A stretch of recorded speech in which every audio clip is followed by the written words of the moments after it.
New Tam skin.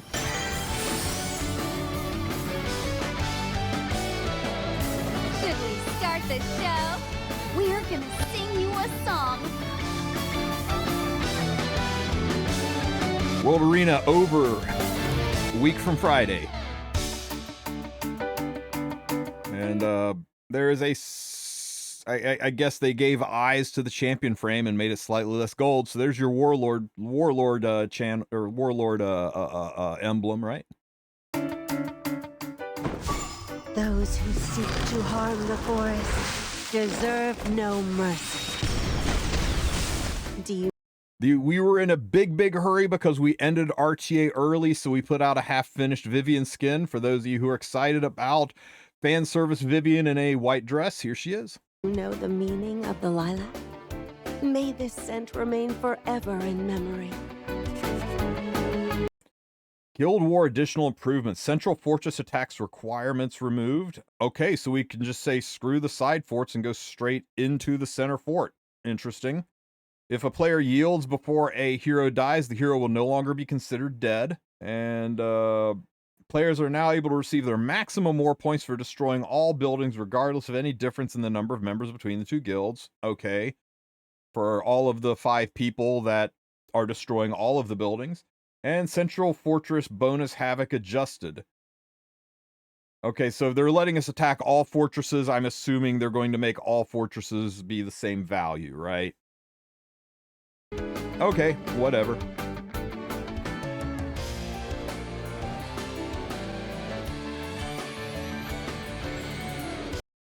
You said weekend will be free on equip, Starage. It will be. It's guaranteed. An exploration to find otherworldly chests. Okay, otherworldly chests are back in Rift.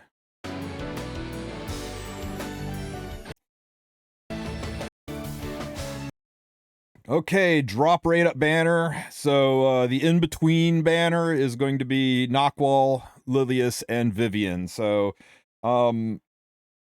for those of you who are new, there's no reason to pull Vivian. She used to be really good in PvE. That was before Rift, and there's just other ways to accomplish it now. She's a solid PvE unit, but not worth your bookmarks. Not with everything that's coming. Lilius used to be really good in PvE. She's now got very limited.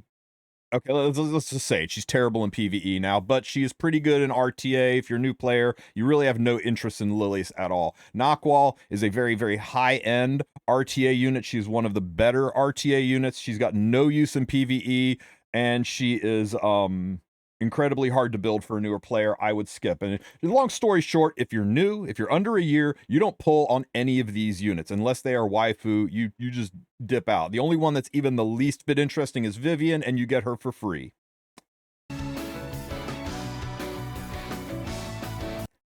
Special Mystic Summon. So there is a difference between Special Mystic Summon and custom group summon. Okay, custom group summons are their own animal with their own shop, and when you pull, you get coins and you buy things. A special mystic summon is just a normal mystic rotation. Any summons you do here impact your pity, etc., and so forth. The only difference between this and any other rerun mystic rotation is you get to select the units that are in the banner, right? So like you can say, I want to pull for Harsetti, and now you're pulling for Harsetti. If you get Harsetti, then you can switch it to another unit. Now I'm pulling for another unit. I think up to 3. So you get to custom choose the 3 and 4 stars, but if you hit, you do reset your pity. So that's a way that you could technically go after the unit that you want. I would caution you against this unless there's a unit you are down bad for. I would caution you into waiting until the middle of April. You've gone this long, right? You've gone this long without pulling your Harsetti. Give it till the middle of April so you can see what the next Mystic Banner is, right?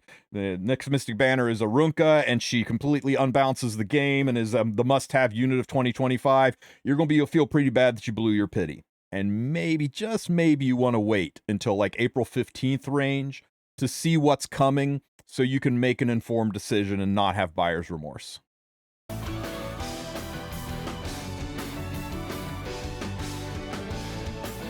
All right, there we go, guys. Let's take a look at Stove and see what all we've got going on.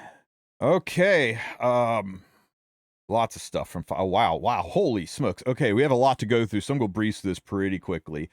We'll just go from the top down. Okay, Epic 7 Origin, Celebration Rift, Otherworldly Chest. We discussed this in the brief summary, right? The Otherworldly Chest is returning to Rift. Otherworldly Chest makes Rift by far and away the best place to farm. Craps all over any hunts that are out there. So if you got leafs to burn, this is a good time to burn them. The only thing that you may want to hold back on is we do see that Huche's pop-up shop is coming back, right? It's hidden down here, and Huche's pop-up shop is the harbinger of collabs, and there are some who remember that when the Overlord collab ran, they gave us a Lethe style gear event, and those are the best, strongest way to get gear events.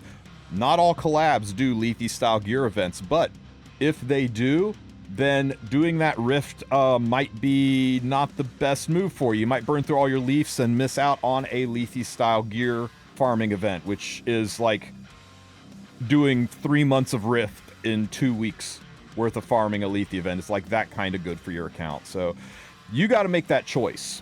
Is there a collab? And if there is it a Lethe style event? Or do I just take the bird in the hand and go for farming the Rift chests? You guys got to make that decision on your own. Are you going to save for the chance of something better, or are you going to go in deep on the Rift farming? Huche's pop-up shop. So it does not look like we're getting any discounts on Huche's shop. They're just going to slam you with expensive stuff. I've done this several times. We'll breeze it really quickly. This is a terrible waste of 1,800 Skystones, and I can think of very few ways you could harm your account more than spending 1,800 Skystones on a single 5-star artifact summon. And enjoy your Sword of Judgment. Enjoy your what's that crappy cigarette artifact, right? There's so many bad artifacts, and it's completely random. You know, don't do this hoping for a Wind Rider and getting an Iron Fan. Yes, Cradle of Life, Knowledge Seeds, so many bad 5-star artifacts. This is a terrible waste of what is roughly a month and a half worth of free-to-play Skystones. Molagora, I mean, this is a little overpriced nowadays, I think, but if you're down bad for Molagora, you know, 1,000 Skystones to get 2 Mola, you got to make that decision. I would say this just depends on how you feel about the game.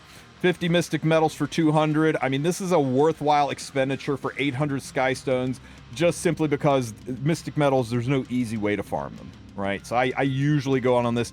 This is more Mystic Metals than you would get out of 800 Skystones worth of shop refreshing, so I do recommend this one if you have the Skystones to spare. Galaxy Bookmarks for 1,200. I take it back. I said this was the worst thing you could do to your account. This is even worse. This is 1,200 Skystones, and enjoy your Gerardo, right? Enjoy your Elson.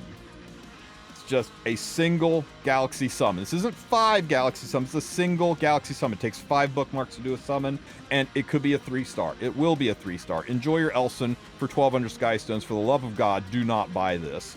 New player, old player, I don't care. This is terrible. Random 85 equipment selection chest. What this is still a scam. What this is you click on this and it opens up a purchase screen, right? Kind of like doing the whale shops where you can cycle through the gear. But here's the thing: you got to ask yourself: is there any singular piece of gear that you can visualize in your head that you would spend 1,100 Skystones on, right? If there is, go ahead and take a peep, refresh through it, but be aware that as soon as you click on this, start looking through it, you're going to see something that tempts you.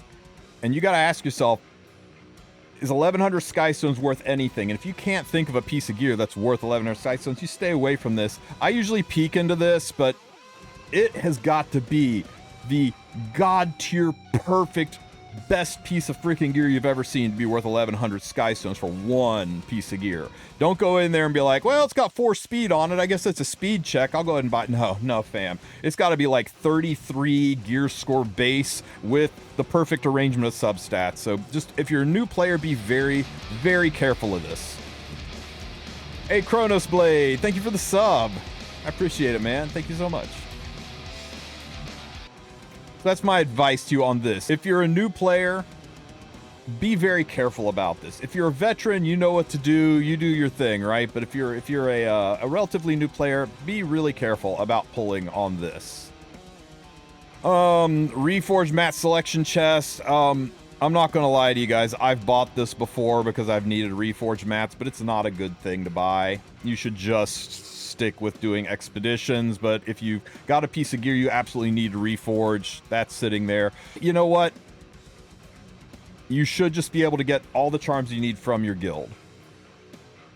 About 100 Sky Stones for, 500 Sky Stones for 5 greater charms. If you got an artifact, like your Sweet Miracles level 26, and you really are trying to push for your Master's Frame and you really need that to be maxed out, you do you. I don't recommend the charms, though. Huche's Lucky Chest we'll get to in a minute. And as always, these are the biggest scams in the game. Do not buy them. If they drop a 0 off of the price, they're worth it, but these are not worth this much Sky Stones. They usually end in tears, and this is just about the biggest scam in the game. Huche's Lucky Chest, you can open the chest 5 times for 100 Sky Stones a pop, and in that chest there's a chance to get all this stuff. And in all of this, there's only a handful of things that are really, really good. Now, almost everything in this chest is equal to 100 Sky Stones in value, right? Like 3 leaves are worth more stamina than 100 Sky Stones, but Sky Stones can be used on things other than leaves. 5 leaves are definitely worth more. The Mystic Metals, hell, you just spent 200 a pop on the Mystic Metals, so here you get half price, 100, so that's pretty good. The Molagora, that's a great deal, but then there's other things in here that are kind of not good, like a Catalyst Selection Chest. 1 in 10 of those pulls are going to be a garbage rare Catalyst Selection Chest, which is bad. So you got about a 20% chance of getting something that is not worth the 100 Sky Stones, and 80% chance of getting something that is worth the Sky Stones. So if you have the Sky Stones to spend, this is a pretty good deal gamble-wise. The odds are in your favor. You could be unlucky and just get trashed, but the odds are in your favor. You'll get something that's more valuable than 100 Sky Stones. So if you got the Sky Stones to spend, go for it. But if you're low on Sky Stones, it's not like it's a massive, awesome thing you're going to get out of this, right? You're just going to get things that are slightly better or worth in value. So if you're low on Sky Stones, skip this. Let me see. Elysiac Candle and Knockwall Raid Up. I know you're going to see Knockwall on the top of almost every tier list and stuff. She's an RTA unit. If you are a relatively new player, though, she's not that big of a deal.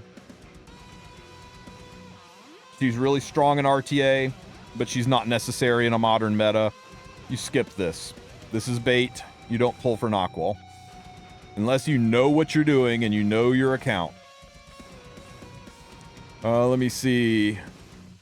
Origin, Celebration, Buff, and Daily Energy Gift. Okay, so what do we got here? All buffs are open. Look at that. Oh, free unequip. Oh, what a surprise. They're doing free unequip. Because they do free unequip the last weekend of the month, every month, in writing, guaranteed to us. This isn't a special thing. This is just them repackaging something that they always do and pretending it's a special thing. Don't, I hate it when they do this. I hate it when they say, special free unequip event. It's like, it's not special. From the beginning of free unequips, you have always done this. You guaranteed it in writing, in a stove post, and said, last week of the month will always be free unequip. And balance patch adjustments will always be free unequip. We got both this weekend, a balance patch adjustment and free unequip. So your free unequip should go live. It should be live by now. All right, Burning Passion packs, because you know you need to spend more money on Epic 7. I'm sure that will not be the last time they will ask us to spend money this update. What else have we got? Oh my god, a Miracle Made Kingdom Tamarind's Letter pack. We got some packs, baby. The true content of Epic 7. What does Smilegate have for us? Oh, new skin. Let's check this out. Ta-da! It's time to repay our fans. We owe everything to our fans. I'm so nervous. Deep breaths.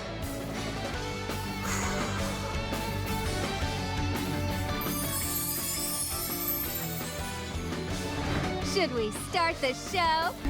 New lobby, too. Tamarind is here! We've got a show for you! Until the last on, we're all together! I've got so much better! I guess that's what your love and support does, huh? Miracle Maid Tamarind will be available for purchase for a limited time after the update.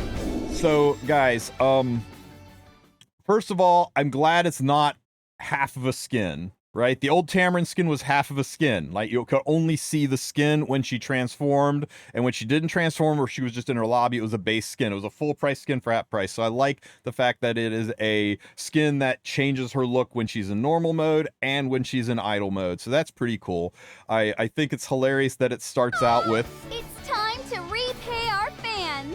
Time to repay our fans by making our fans pay for a skin. So, let's see. You will get receive awards along with a special letter. So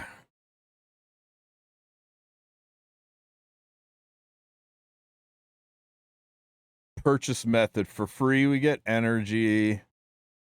Then you've got to spend sky stones. 1,600. What's that? 1,800 sky stones. You got to spend 300 sky stones, then 1,800 sky stones. Oh, I misread this. It's 100 sky stones for 3 reliefs. It's a steal, guys. It's only 1,600 sky stones. Then you've got to purchase a pack. And then you get more free stuff. And then you can purchase another pack to get Tam. Is that the way I'm reading this? It's not just locked behind rewards. Some of these rewards require purchase. You got to make a purchase from the in-game shop twice to get the skin, and you've got to dump sky stones. Well, this is going to go over like a fart in church. Well, it sure is nice. They are going to pay back their fans. It's pretty. It's really nice. It's something we've been asking for a while. And there ain't no way I'm getting this. I'm sorry, Scamgate. I gotta check it out. A paid skin for a character we barely use and mostly on auto, locked not only behind 1,600 Skystone barrier, but also 2 IRL money purchases. I never thought Smilegate would get this deep down.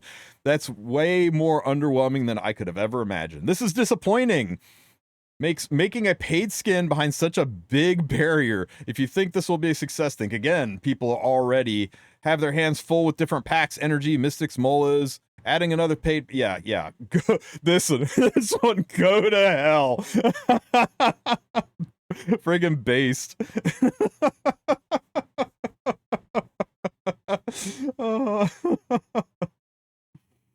Yeah. I expected this to be a paid skin, but I expected it to be like a, hey, here's the Tamarind skin. It's $25. It's $30.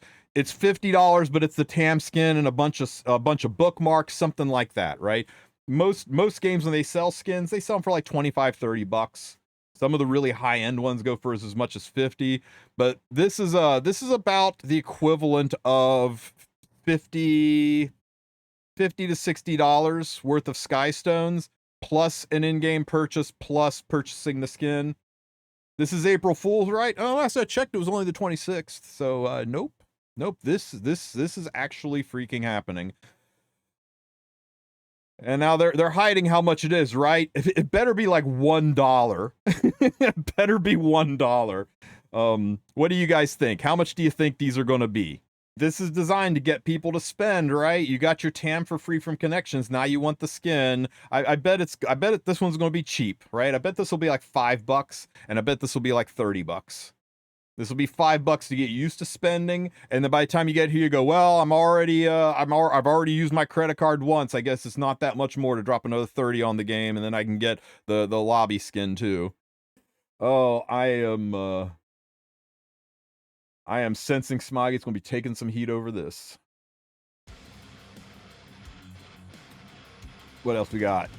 We order Huche's pop-up shop. Maintenance is tonight, guys. So when your Guild Wars ends, so does the game. The game will go down when Guild Wars is over. So make sure you get your Guild Wars done and everything wrapped up. Good news is there's no maintenance over top of Guild Wars anymore. So that's kind of a nice thing. Okay, the update content. What we all came here for. What has Smilegate cooked up for us now? Surely some great stuff, right? So we already watched our minute-long summary. Guild Wars season begins. So preseason ends Saturday. It really is going to start with the first Guild War on Monday or Sunday night if you're in the States. Guild frames. Well, this was the grit season, right? This was last season. So this was for many people, many guilds, for hundreds and hundreds of guilds. This is your last shot at a frame, because remember to consider that instead of 100 guilds vying for the top 100 spots, there's now 500 guilds. So 400 guilds that used to get frames every season are not going to get frames every season. So kind of be aware of that, right? There's 120 people that used to be in the top 30. 120 guilds used to be in the top 30. Now there's only room for 30 of them. So basically, all the people who used to be top 30, these are their frames. In fact, 20 of those people who always ended top 30 aren't going to make it for this frame. It's going to be a little rough. But there's your MS Paint frames from last season. Hope you enjoy them. And Guild War additional improvements. So they are changing it so that you can attack the central fortress without any requirements to get into the central fortress, and they're normalizing the points, right? They're making the satellites, defense towers, and strongholds be the same in all three fortresses. So no more strategies of putting your strongest members in the 350 point towers and your weakest members in the 300 point towers, putting your streamers in the 300 point towers so they get hit. God forbid we have anything with strategy. It was making it too difficult to think, but at least it's going to make it a little easier to drop all three towers now that there's less havoc on the board in general. So we're going back to the old style where you can attack any of the three towers. Yeah, I liked it the way they had it. I liked it the way they had it before, because it just added a layer of strategy and organization, and I guess people just decided they didn't like strategy and organization, so now everything's the same. If you attack a defense fort, no matter where it is, it's worth 700. If you attack a satellite, no matter where it is, it's worth 300. And you can go straight into any of the three, so it's really just a matter of picking the easiest meat and chewing it down. The only thing that remains the same is you do still have to drop the respective defense tower to access the respective stronghold. So Guild Wars is now more simplistic. If a player yields before a hero dies, the hero will no longer be considered dead. Isn't really a fix, it's just they realized that the system they put in place didn't work. So they just said, we'll just change the wording to go with our spaghetti coding. The fact that we said it's going to work this way, and like, it's not working that way. Like, oh, well, we'll just change it to go back to the original way it was, when it never actually... They're no longer be considered dead. They were never considered dead. This didn't work. You could always do this. This is the way it works currently. This isn't a change. This is just them. This is them correcting the text from last thing to match what's currently in game. There's actually no fundamental change to the way it's going to work. But this right here, unless they fix this, last I checked, you can't resume the battle already in progress. The system doesn't work. So, who knows, man? Havoc system will be adjusted so that players will always receive their maximum war points for destroying all buildings, regardless of the number of members on the opposing guild. So they're normalizing the Havoc. So, I guess what they're saying here is if both guilds completely obliterate each other, then it's going to be a tie. They're going to you'll get maximum havoc for full obliteration, and you don't fully obliterate the other guild, but still lose because you have more farmable people than they do, and you're out of attacks. So I think they're just doing this for the top end guilds who are like pissed off that just because their top end 30-player guild attacked a not so top end 24-player guild, and they lost because there legitimately just wasn't enough havoc on the board to overcome being attacked. I don't know. This seems like a change that's going to affect only a couple of niche situations. And that's it. So we basically just made Guild Wars much more like old Guild Wars, just without the central stronghold anymore. World Arena Spring 2025 season ending. So RTA is ending 1 week early. It's ending Saturday at 3 a.m. UTC, which for those of you in the States, that means it's going to end Friday night at 10:59 p.m. Eastern, 10:59 p.m. Eastern time, 7:59 p.m. Pacific time. So be aware that Guild Wars is ending about a week early. And you need, if you're just pushing for your master skin, you need to lock in your master skin 3 days prior to when RTA ends. So that would mean 11:59 p.m. That would mean, 10:59 p.m. Eastern time. That means if you do an attack at 11 p.m. Eastern time on Tuesday, you're locked in. As long as you have masters and you've done a fight after 11 p.m. Tuesday, you're good to go. And World Arena improvements. This is the one thing that Smogate's done recently that I'm actually kind of excited for, to see them radically change things during preseason. So Battle Frenzy effects will be changed, increasing the final attack of heroes by 15. So all heroes are getting a 1500 attack boost, including BBK. So be ready for that. It's going to be much, much harder to tank down because defense going up by 500 is shit compared to attack going up by 1500, especially with so much defense pen out there. This is going to make aggro, cleave, and high-end standard much easier to do, and full-on tank down, sustain much harder to do. So turn 2 players in shambles. Burn, bleed, and bomb damage is going up by 50%, so that's going to make debuffs stronger. So be aware of that. Maybe that will help Pirate Flan. It's definitely going to make Silverblade Aramentha more dangerous. I think you're going to start to see more Zeo Rowana, Summertime Asaria style cleaves. There's a lot of potential on 50% more bomb damage and burn damage too. Bleed, it's not that big of a deal. When a Covenant hero is attacked by an advantageous element, decreased damage suffered by 30% is being removed. So basically all RGB units just got a 30% damage buff versus opposite elements, and this is hopefully to bring more RGBs back into the game. It's straight up a Janua buff. Expect Janua to be significantly more dangerous. This is what they just set up here is being added. So this is going to change things a lot. Don't bitch about this. Don't be like, turn 2's ruined and now I can't play the game anymore. It's preseason. They're farting around. It's exactly what we asked for. We said, go nuts, do crazy stuff, make it wild, make us go, oh my God, this is terrible. Oh my God, this is insane. Give us a reason to play RTA during preseason so that we can say, this sucks, change it. This is great, keep it. And they can make changes. This is exactly what the community asked for. And anybody who's complaining about them doing this for preseason is an asshole and needs to shut their damn mouth and let Smilegate cook and let us have some fun during preseason. And if the community comes out and says, we don't like it, please remove it, and they don't remove it for season, then I will be first in line handing out torches saying, Smilegate effed up. They have added the new Warlord ranking for the top 3,000 players. Is everybody excited to get Warlord ranking since there probably won't be more than 3,000 people playing RTA next season?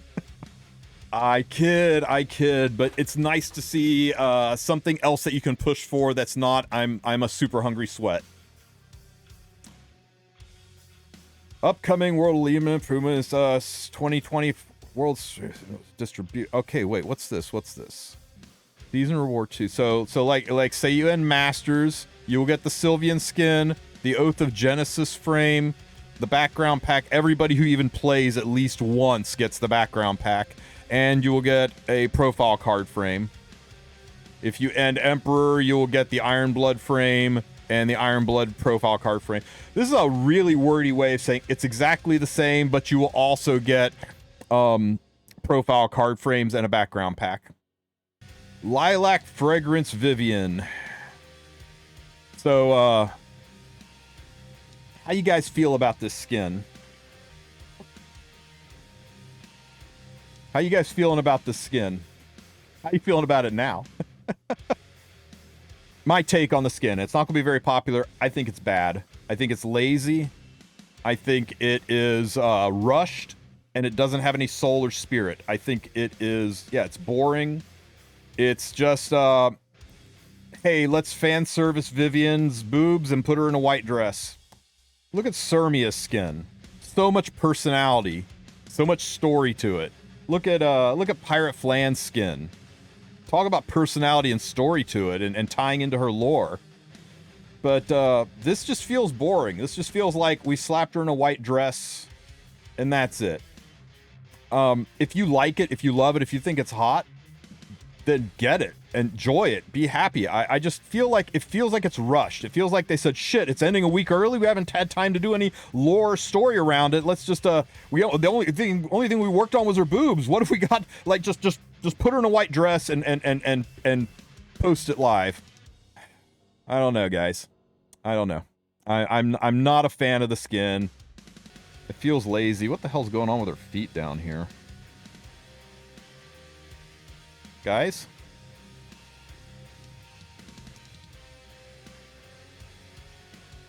Did a person draw this? Guys, did a person draw this? I mean, what's happening with her foot here? I think I figured out why I don't like this dress. At least she has the right number of fingers. So yeah, not a fan. Not a fan of the skin at all. I am a fan of the restored booba. So yeah, Vivian skin's coming out. If you love it, get it. The last petal falls. There are memories that time cannot erase. May this scent remain forever in memory. Insolence! Judge me poorly, and you'll find out. Those who seek to harm the forest deserve no mercy. May my fragrance be forever etched in your memories. The lobby's pretty. I'll give him that. The lobby art's pretty. Is she just really sad, or is she lifting something heavy? The last petal falls. All right. Vivian skin. Get your skin. Get it locked in. Let me see. Okay, guys.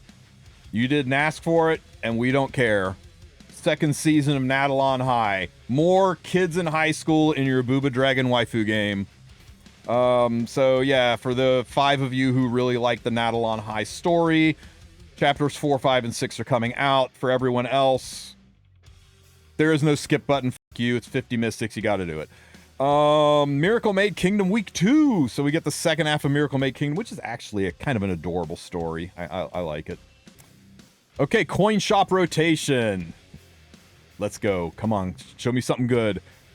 Melissa, Kane, and Celine. You know what? Celine is pretty good. If you don't have Celine and you've got the coins, worth picking up. If you have 64 coins already, how the hell do you not have Celine? But, yeah. Okay. And the Galaxy shop. So we've got Asshole Mancer Elena, not worth the coins. Dark Corvus, not worth the coins. And Abyssal Euphine. Might actually be a good pickup. For those of you who don't have Abyssal Euphine, you may want to consider dropping the coins on her. She's actually pretty good. She survived longer than most of the older ML units. Okay. Oh my God, guys! I told you, didn't I tell you? Didn't I tell you this was going to happen? To pull for Fene because she's kind of limited, and if you don't pull for Fene, and when I say kind of limited, I mean that by the time her story event comes out, so you can force a summon, Rift will be closed, or you will have to wait until they sell a Fene pack. Well, here we go. Just like Wukong, the Fene pack is available for purchase. So if it's anything like Wukong, what you'll have to do is spend $10 on this pack. And when you spend $10, it will open up a Fene banner. You don't just get her. It just opens up a special summon, right? It'll look just like this one, or like this one. And it'll open up a 2-week banner for you, and you'll be able to spend your bookmarks to summon. Not a guarantee, unless you go all the way to Pity to get your Fene and her artifact. Otherwise, if you want to just wait for the next Fene rerun, Rift will be gone. And Fene will no longer be used in Rift. Now, you'll be able to use Fene in all of the other places that you could use Fene. If you don't want to buy this pack, just realize this is specifically for Rift. If you want to have Fene and time to use her in Rift, this is your last chance. Other than just having her randomly pop out of a Covenant summon, right? I would recommend holding off on this It's gonna be it's gonna be here for a little bit. I would wait and see for a couple weeks to see if a collab's announced before I would go blowing stuff on something to make farming Rift easier. It would be better for you to stick to farming hunts, skip Rift entirely this season, pick up Fene down the road. She's not collab. She will come back. She's not even limited. Pick up Fene down the road. Remember Epic 7 anniversary where they gave you free tickets where you could just straight up grab your Wukong? You'll be able to straight up grab your Fene when Epic 7 anniversary comes out with some of those specific tickets. Don't buy this until you see if a collab is coming. Well, that's it, guys. That is all we have for the balance patch and update. We'll talk about it more tonight on the podcast. So I hope I see all you guys there.